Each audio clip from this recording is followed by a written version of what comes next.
Hey everyone and welcome. Today, we're going way beyond the chocolate bunnies and colorful eggs to really break down what Easter's all about. We're going to uncover this powerful, ancient story of passage, rebirth, and incredible spectacle that's right at the heart of the holiday. So, let's dive in. Okay, first question, and it's a big one. Christmas is always December 25th, right? But Easter, it hops all over the calendar. Have you ever wondered why that is? Well, the answer isn't random at all. In fact, it's our first big clue, and it takes us back thousands of years. And that brings us to our first section, a holiday in motion. We're about to see how the reason for Easter's changing date is all wrapped up in ancient astronomy, deep history, and the very meaning of the holiday itself. So the first clue is right there in the name. In a lot of languages, Easter is called pasqua. Now, that word doesn't come from Greek or Latin. It actually goes all the way back to the ancient Hebrew word pasach, which means passage. You see, this idea of passage is like a bridge connecting two different faiths. For the Jewish people, Pasach, or Passover, is all about celebrating the passage from slavery in Egypt to freedom. Early Christians took that incredibly powerful idea and reinterpreted it. For them, Pasqua became the celebration of a new kind of passage, the passage of Christ from death back to life. So how does that connection actually set the date? Well, the original Passover was tied to the lunar calendar, and to keep that link alive, the early church came up with a rule. It sounds a little tricky, but it's really just 3 simple steps. First, you find the spring equinox, which is March 21st. Then you look for the first full moon right after that. And Easter? It's the very next Sunday. And that's it. That's why it's always on the move. Now, when you have an idea as huge as passage from death to life, you need a way to explain it that everyone can understand, right? You need a universal language. And that leads us right into our next section, the incredible visual code of Easter, the symbols of rebirth. Across so many different cultures and through the centuries, you see the same key symbols pop up again and again to tell this story. We're talking about the egg, the lamb, the dove, and even the sound of bells. Each one holds a really important piece of the puzzle. Let's start with the most famous one of all, the egg.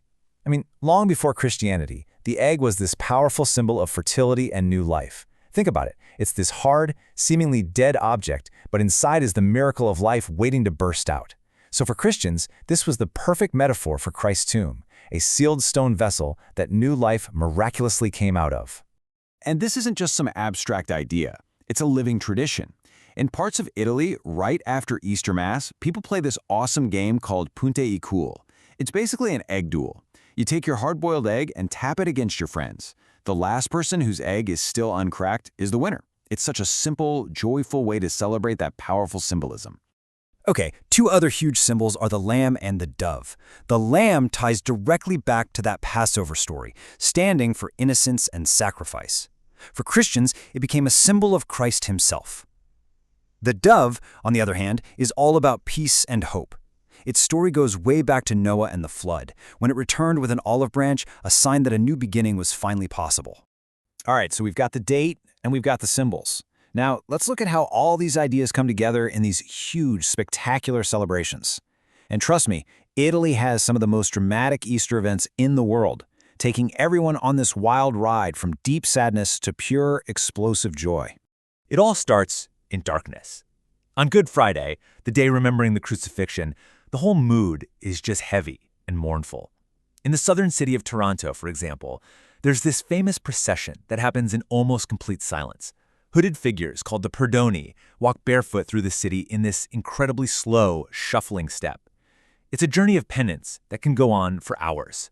But then, talk about a contrast. On Easter morning in Florence, that silence is completely shattered.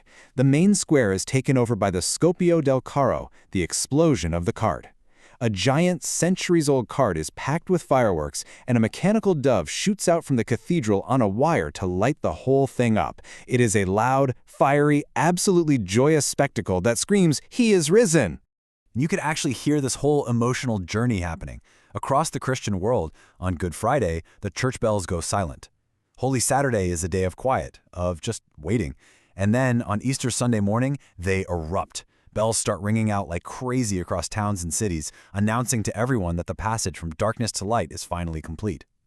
But if you really want to see this drama turned all the way up, you've got to go to Sicily. Seriously, On this island, Easter isn't just a holiday they remember. It's a full-blown cosmic battle between good and evil that they perform right in the streets. So get this, in the town of Prizzi, Easter morning starts with pure chaos. They unleash the Ballo dei Diavoli, the dance of the devils. You have these figures in terrifying red masks who represent demons, running wild through the streets, with another figure in yellow who represents death. And these devils have a very specific mission. See, there are two processions making their way toward the main square, one with a statue of the risen Christ and another with his mother, the Madonna. The devil's entire goal is to physically get in the way and stop them, to prevent that joyful reunion from ever happening. The tension just builds and builds all morning as these devils run interference, but right when it looks like they're about to succeed, a group of angels appears. They engage the devils in this amazing symbolic battle, clearing the path, chasing them off, and good finally triumphs. The statues meet, and the whole town just erupts in celebration. It's the entire Easter story performed as live street theater. So you see, in the end, whether it's through the date set by the moon, a simple egg, or a town-wide battle between angels and devils, it all circles back to this one central idea. Easter is the great festival of passage, from the darkness of the tomb to the bright light of a brand new day. So really, it's a story of hope and renewal on this huge cosmic scale, a passage from old to new. And that kind of invites us to ask a question in our own lives, right? A festival of passage from darkness to light, from old to new. What rebirth will you celebrate?